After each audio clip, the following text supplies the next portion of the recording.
Hello and welcome to Julian Tech Reviews, and we're here with another wonderful video. And this is probably one of the most anticipated videos that I wanted to present you. It is the Galaxy Z Fold 6 versus the OnePlus Open.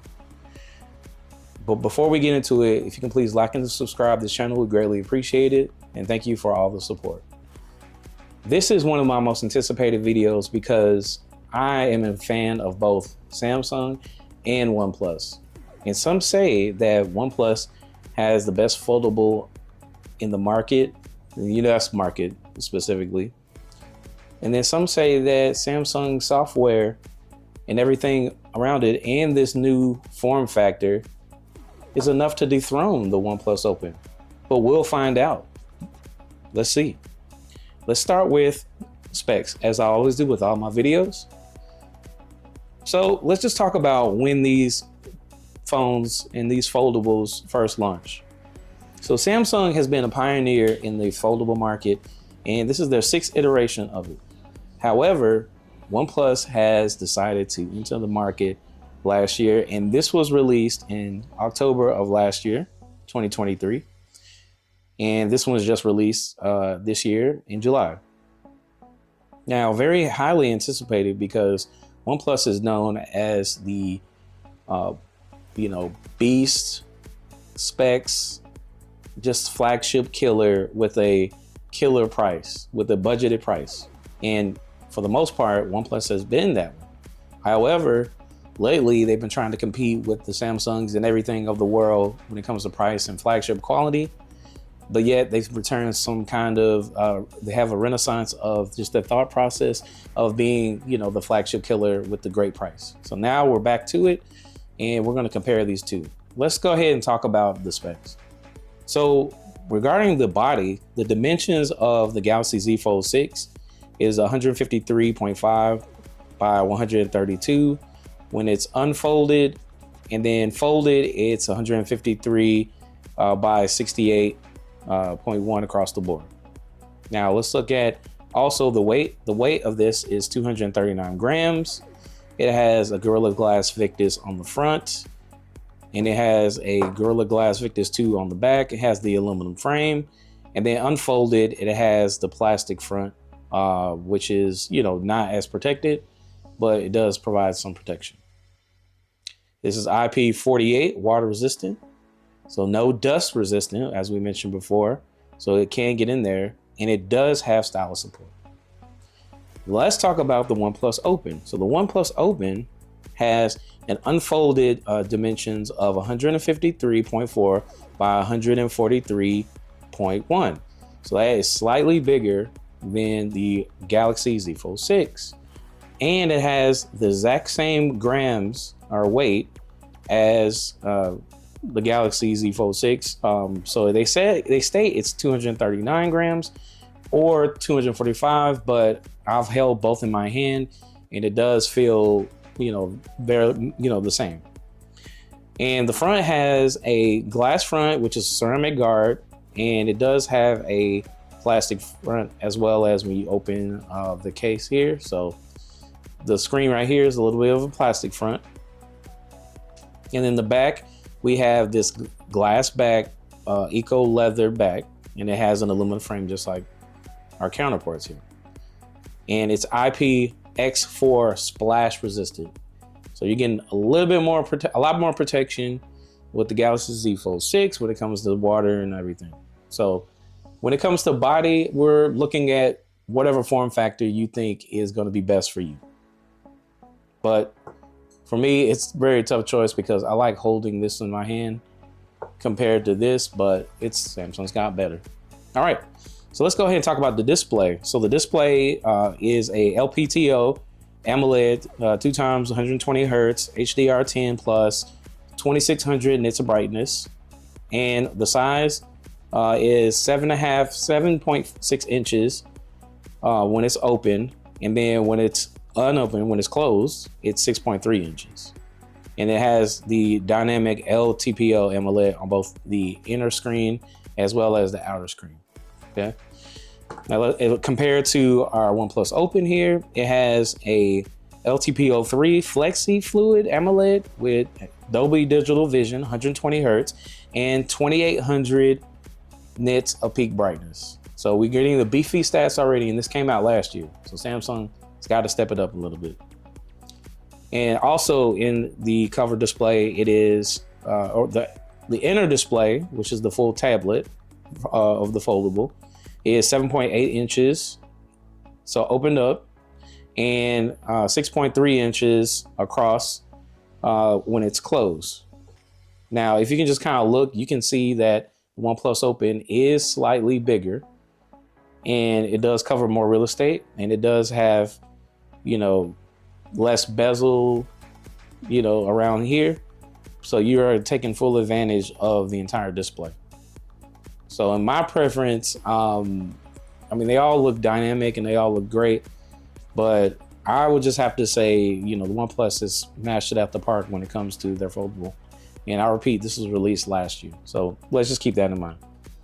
All right, next thing we're going to talk about is platform. So Samsung was shipped with Android 14 or One UI 6.1.1, and it has a Qualcomm Snapdragon 8 Generation 3 with an 8 core, and it has an Adreno 750 GPU. And internally, when it comes to memory, it has up to 1 terabyte of storage, starting at 256 gigs, with 12 gigs of RAM for random access memory.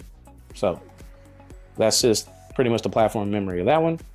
So the platform, this was shipped out with Android 13, and it has upgradable to Android 14 or Oxygen OS 14 if you're overseas. It has a Qualcomm Snapdragon 8 Generation 2, and it has an octa-core or 8, and it has Adreno 740 GPU, and this one comes in and is standard 16 gigabytes of RAM, and it starts at 512 gigs of storage, both with UFS 4.0. Now, as I mentioned before, you know, OnePlus has been the, you know, get all the beefy specs and it comes with the great price. Well, this is what I'm talking about. So even though this only is upgradable for the next couple of years, and the Samsung Foldable is upgradable for, you know, certain for 7 years going forward, it does, you know, question, you know, Samsung's idea of a foldable, because they've come with this form factor for the last 6 years. And OnePlus has started and knocked that out of the park. I guess why wouldn't Samsung able to, you know, harness what OnePlus has done here and just make this form factor good, and then make the form factor of the foldable much better?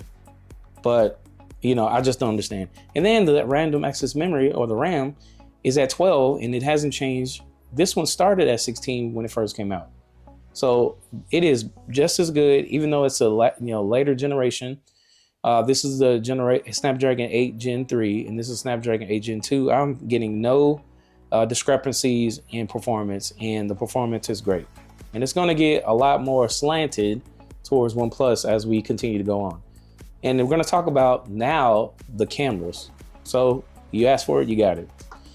So Samsung, let's start out with Samsung. The main camera bump has a 3 camera system, and it has a 50 megapixel wide, a 10 megapixel telephoto, and a 12 megapixel ultra wide. And it does have video capabilities up to 8K at 30 frames per second, 4K at 60 frames per second. And then it also has a selfie camera with 4 megapixels on the inner display. And this one is not exposed, or it is covered up as you fill up the wall when you open your phone. So it's really not detectable. So that's cool. And then the cover camera has a 10 megapixel wide angle camera with 4K at 30 frames per second. That's nice. Let's push that to the side. Let's get to OnePlus. So this OnePlus Open has, 3 camera system here, and it's very similar to their normal OnePlus candy bar style. And it has a 48 megapixel ultra wide, and it has 48 megapixel wide a 64 megapixel telephoto, a 48 megapixel ultra wide with Hasselblad as their backing here, Dolby Vision. And let's talk about the selfie camera. So the inner display sports a 20 megapixel camera. I repeat, 20 megapixels, and it's right here. You can't even see it, it's hidden. It also has on the outside a 32 megapixel ultra wide. And you can shoot up to 4K at 30 frames per second. So once again, depending on what you like, if you like the form factor, you know, I could see your reasoning for getting Samsung and maybe the familiarity with Samsung. But OnePlus has knocked it out of the park once again when it comes to the specs. And I've tested both cameras in both, in the past, in my videos of the review. And I must say that the software of Samsung is very good. However, the megapixels and everything else when it comes to that is very sharp and good, as well as on the OnePlus Open. All right, and then let's just talk about what we came here to talk about. We're talking about the battery life. The battery life, let's just go ahead and move this to the side, and let's just start with OnePlus Open, and let's see if Samsung can match it. So the OnePlus Open sports a 4800 milliamp battery, and it charges 67 watts wired, and it goes to 100% in 42 minutes. And it does, but however, it does not have wireless charging. So in lieu of you getting wireless charging on this, you spend almost $2,000 when it first came out. You're not getting wireless charging. Why OnePlus? But I'll take that because the 67 watts wire charging gets it really, full fast. Now let's push this to the side here. Samsung, let's talk about it. I spent $2,200 on this phone, and I got to turn the phone in to just even crack a reasonable estimate for paying for this phone. This battery life is horrible when it comes to this particular model. This is a 4400 milliamp battery, and it is 25 watts wired, and that's the max, and I've tried it. I even tried to put my OnePlus cable against it and see if that worked. That didn't work. But it does have 15 watt wireless and 4.5 reverse wireless. So you're getting a little bump in the features. However, the battery life is just, it's decent. I know for a fact that when I have my Samsung Galaxy Fold on standby mode, or I just leave it out and don't use the phone, the battery will drain and it will go out eventually, maybe even the next day. However, when I just leave this out, the OnePlus Open, this phone could literally last up to 2 days if you don't even touch it. And the best part about it is you can charge this up at 67 watts really, really fast. So they've given you all the bells and whistles except wireless charging, and that's just up for you to decide wherever you want. And they're giving it to you for a reasonable price. I was able to find a couple of these OnePlus Opens on the market for less than $1,000. So now you have to ask yourself one question, and this is my final thoughts on it. What do you want to do when it comes to your foldable? If you're in the niche market of the foldable phones and you're in the United States, what do you do? Well, for me, in my opinion, the OnePlus Open, even though it's been released almost over a year, is still one of the best foldables in the market, period. Now, Samsung, the Galaxy Z Fold is just as good. However, there is much to be wanted. Like battery life has to be better. RAM has to be better, bigger. The camera quality has to be better, because now you get into the situation where Samsung is, being tested by other companies. Google is coming out next month, or actually in a couple of weeks. And then OnePlus is releasing a more beefier version of the OnePlus Open, and it's called the OnePlus Open Apex. And it's crimson red. So I don't even know what that means, but I just know it's gonna be great. But for me, if it was me, I'm going with the OnePlus Open, even though it's not as familiar and the updates won't come as fast as Samsung, and you won't be getting 7 years of continued upgrade.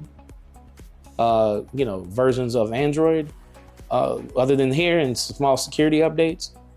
This is it. And the best part about it is OnePlus is coming out with OnePlus Open 2 next year, so it's going to continue to get better. Well, that's just my opinion, and I thank you for humoring me on my debate between the Samsung Galaxy Z Fold and the OnePlus Open. This is a very hard decision because both have been instrumental in my lives. Ever since I touched the OnePlus Open, it's been nice. And ever since I've had Samsung, it's been great. But that's for you to decide. Don't forget to like and comment below, and don't forget to like and subscribe all of my videos, and we appreciate all your support. Thanks, and have a good day.